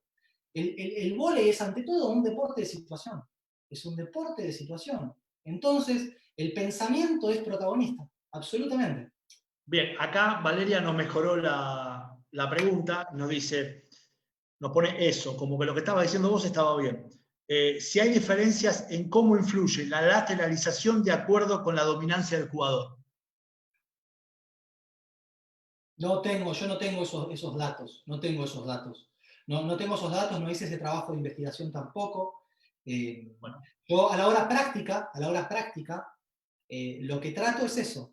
Si nos imaginamos como la eficiencia mecánica de mi lado respecto de la del otro de esta manera, yo trato de que lleguen acá. No que esté acá. Porque al estar acá, quiere decir, con lo que decías vos, el cerebro, en el plano decisional, para resolver un problema, no cuenta con esa posibilidad de acción. Claro. Porque sabe que va hacia el fracaso, hacia ese lado, o con esa mano. Sí, sí. A ver, hagámoslo grosero. ¿Vas a sacar con el brazo izquierdo si sos diestro? Yo, por ejemplo, ni loco, porque no... No, salvo que gane una apuesta, pero no. Por eso. Lo mismo pasa con los desplazamientos, lo mismo pasa con los empujes hacia un lado y hacia el otro, los frenos, los giros, y con el tren superior, desde ya. No solo con los ojos. Por ejemplo, una pregunta que yo me hacía era, yo vengo del fútbol en realidad, yo hice inferiores en Ferro y demás, yo vengo del fútbol. Y yo siendo diestro, me ubicaba siempre a la izquierda como jugador 3 o 6. Siempre, sistemáticamente, yo me encontraba cómodo en esa posición. No me preguntes por qué, porque no lo sabía. Me encontraba cómodo. Entonces, llegó un momento que, después de empezar a conocer todo esto, me pregunto, ¿por qué podría hacer eso? Y uno de los podría, de esa sensación de comodidad, puede ser porque yo soy ojo dominante derecho.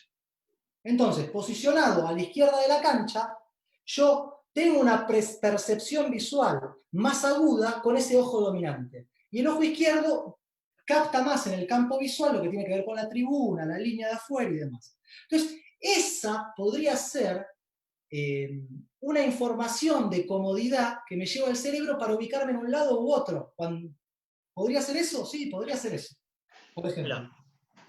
Sí, viste, esto de que hablabas recién y lo que preguntaba Valeria, me trae como una memoria de las cosas. Yo, por ejemplo, ningún jugador, yo lo veo Lucho Zorneta, que es un jugador que juega en Boca, que es receptor, que se recuperó de una rotura de ligamento, le mandamos un saludo. Yo lo he visto hasta en la selección argentina, en Copa Panamericana, pegar con una mano y con la otra. Si bien él es zurdo, predominante, como vos decís, lo vi varias veces pegar con la mano derecha y fuerte. Sí.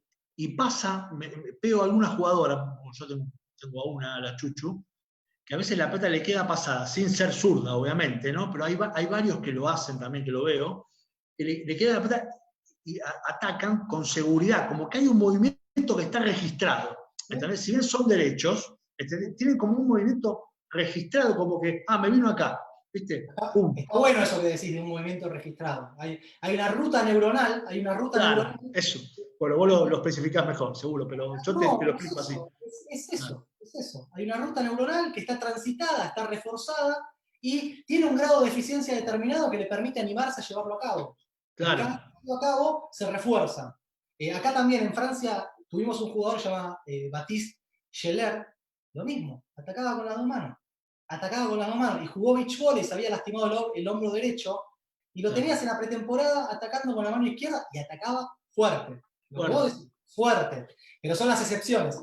Sí, son excepciones, pero la realidad es que a veces, por ejemplo, los puntas, en este caso puede ser Lucho, puede ser la Chuchu, puede haber varios, realmente a veces la pelota no les queda bien y resuelven con una efectividad que llama la atención, y me pasa mucho esto en el colegio.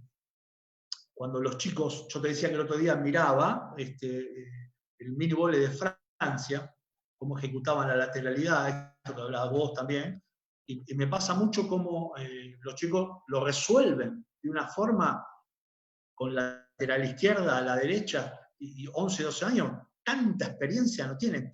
La pregunta es, ¿cómo es que a esa edad también pueden tener todo esto que vos hablas, sin tener tanta experiencia? Hay que ver, primero, hay que ver cuál es la edad. Después, a medida que nos vamos especializando en algo, especializando en un patrón motor determinado y en algo, por ejemplo, usar más un lado del cuerpo que del otro, sistemáticamente, esto se refuerza, día a día se refuerza, y esa brecha cada vez es más grande. Los chicos al nivel estructural son mucho más, son mucho más plásticos y más vírgenes en lo que tiene que ver con esa estructuración tan rígida que tenemos cuando nos adentramos en la adultez. Entonces, se pueden mejorar determinadas déficits en otras etapas que no sea la niñez o la pubertad, sí, seguro. Pero está mejor hacerlo desde etapas tempranas, sin ninguna duda. Sin ninguna duda. Bueno, más allá de todas las experiencias que son ricas para elaborar esto, puntualmente, en el método que vos dictás los cursos del método SICOM, sé que hay diferentes niveles. ¿Cómo son esos niveles? ¿Cómo se pasa de un nivel a otro? Bueno, actualmente la Fundación Carmelo Pitera está, sí. Hay dos sedes, en Italia y en Argentina. Actualmente la Fundación Carmelo Pitera, en habla hispana, en Argentina, propone 3 cursos de formación.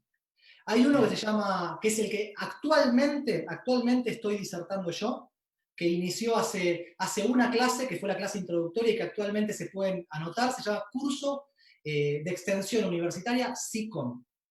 Y lo que abordan va al hueso sobre las 8 metodologías del SICOM.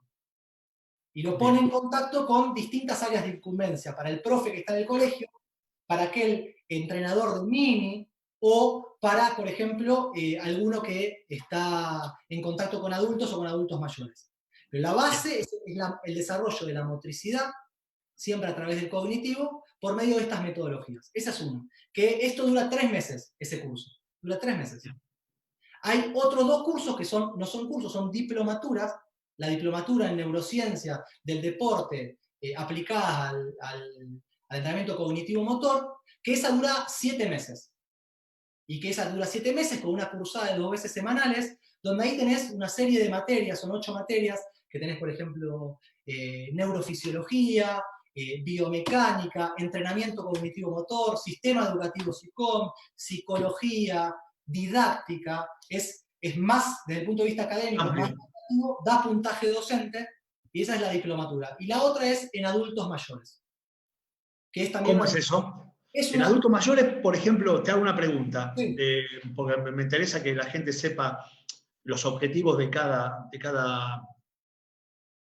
cosa que vos estás hablando, ¿no? Sí. El 1, el 2, el 3. En adultos mayores, ¿sirve para gente que es sedentaria? ¿Sirve para deportistas de alto rendimiento? ¿Sirve para todo? ¿Es amplio? Sí, digamos que lo que ataca es esa etapa cronológica de la vejez, y donde las propuestas del sistema educativo SICOM están direccionadas a esas necesidades que tiene un adulto mayor, con propuestas concretas para ellos. Y donde se propone reducir la velocidad de deterioro del déficit cognitivo que tienen las personas de tercera edad, y de prevenirlo. Entonces hay propuestas concretas analizando cómo es el perfil de un individuo de la tercera edad, desde lo biomecánico, desde lo fisiológico, desde lo neurológico, y después, no solo con quedarnos con esta información, ir a propuestas concretas de ejercitaciones que mejoren determinadas capacidades. Buenísimo. Mirá, te quiero llevar a los ejemplos de esto que vos estás marcando, de los distintos niveles. Yo veo cosas y digo, bueno, a ver qué es. Yo, por ejemplo, el otro día fui a ver a mi mamá, que está en un geriátrico, y hay algunos que están en silla de ruedas, pero pueden mover las manos. Buenísimo. puede mover los brazos. Entonces los veía jugando con un globo. Esto fue una tarea que vi, que me impactó y dije, bueno, ahora que voy a hablar con Agustín, la voy a traer para acá. Y también vi dos cosas. Una es esa, donde los globos tenían una letra, ¿entendés? Y un número, o un número, ¿entendés? Ajá. Entonces tiraban los globos para arriba, entonces ellos tenían que levantar la cabeza y mirar el número del globo. Todos los globos eran del mismo color, o si no era, viste, el razonamiento podía hacer fácil. Y era un juego, yo lo miraba, ¿viste? Y decía, qué bueno, ¿viste? O sea, ese tipo de cosas tienen que ver con estos métodos también.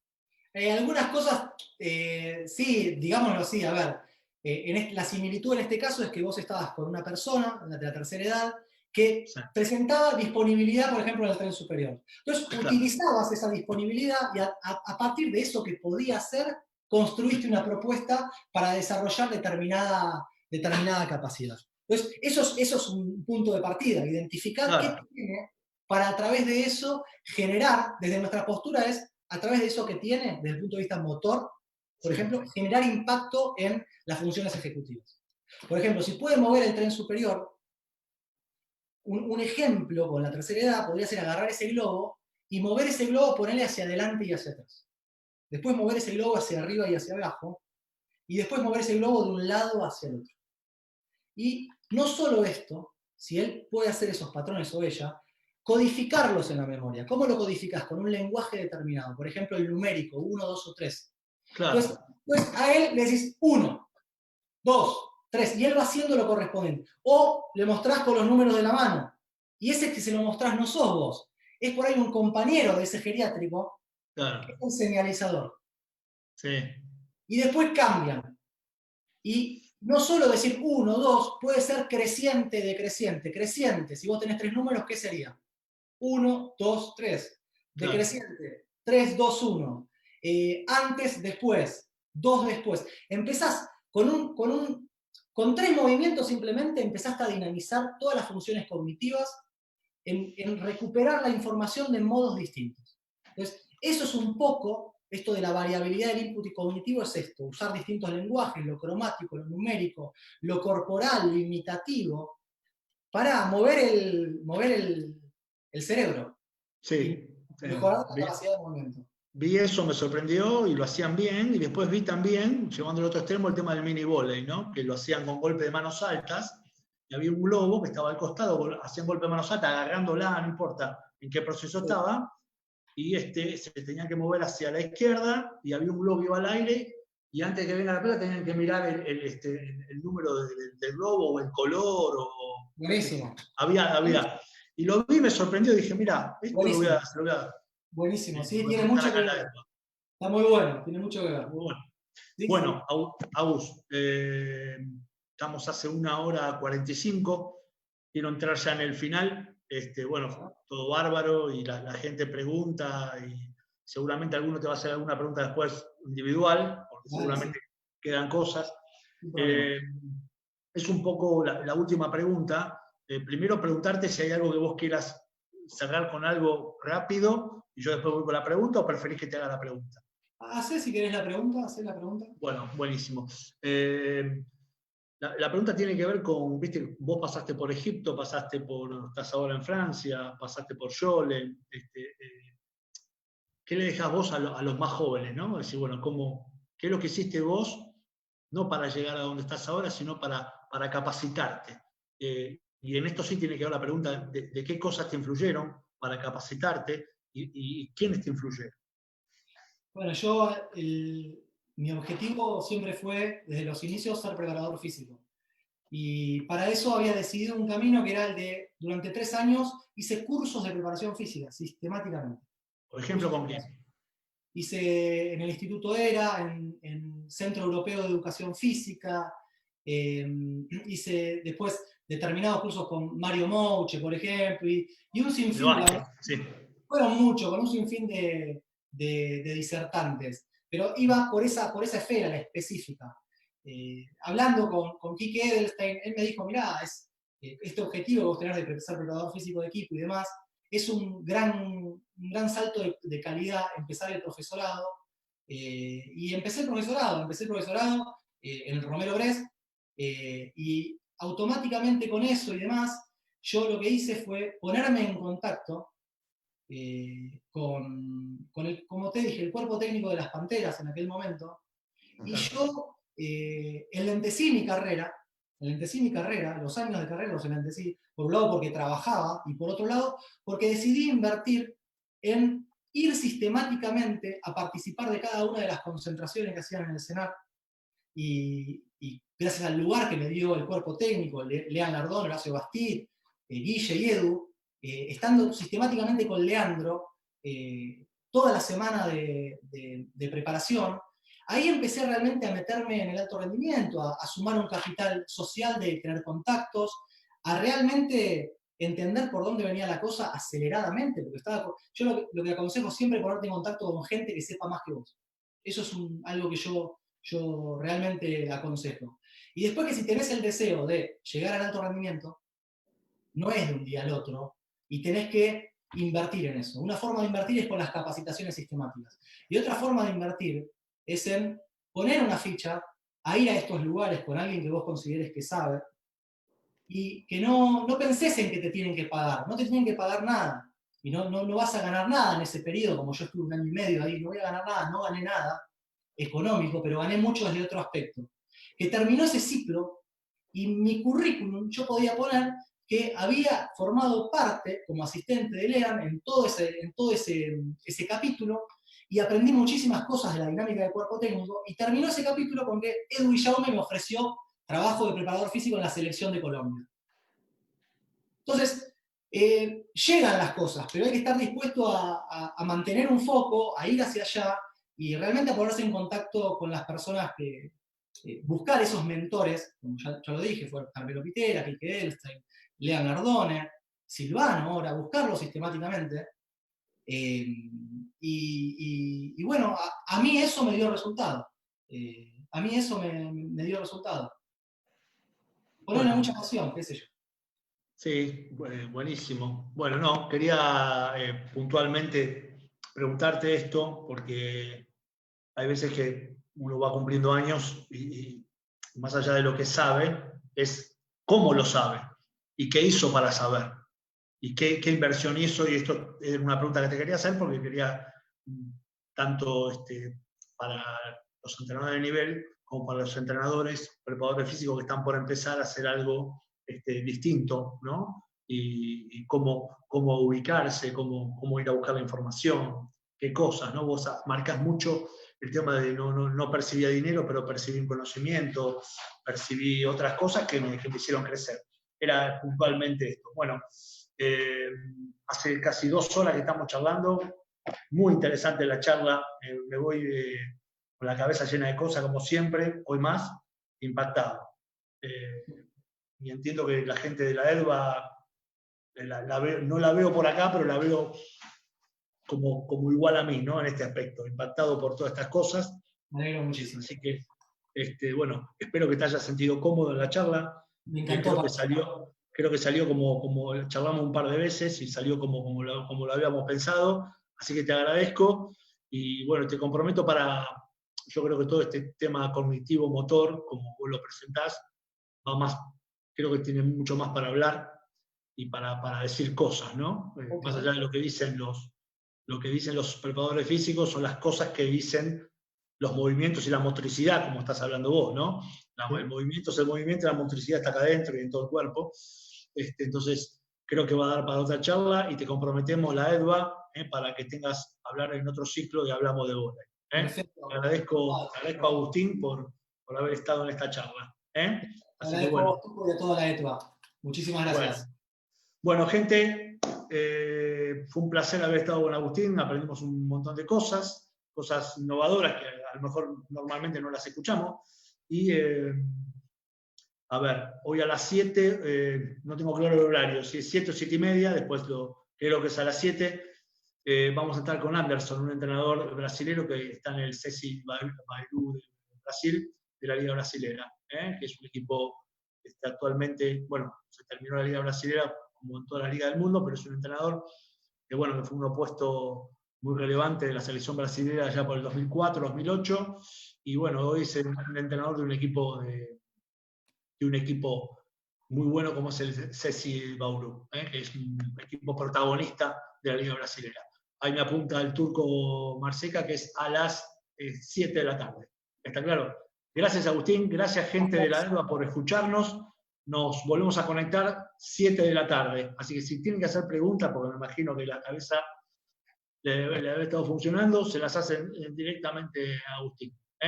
Gracias, Agustín. Te comprometemos para otra vez. Un placer. Chao, Tuco. Saludos. Un placer. Chau, chau. Nos vemos.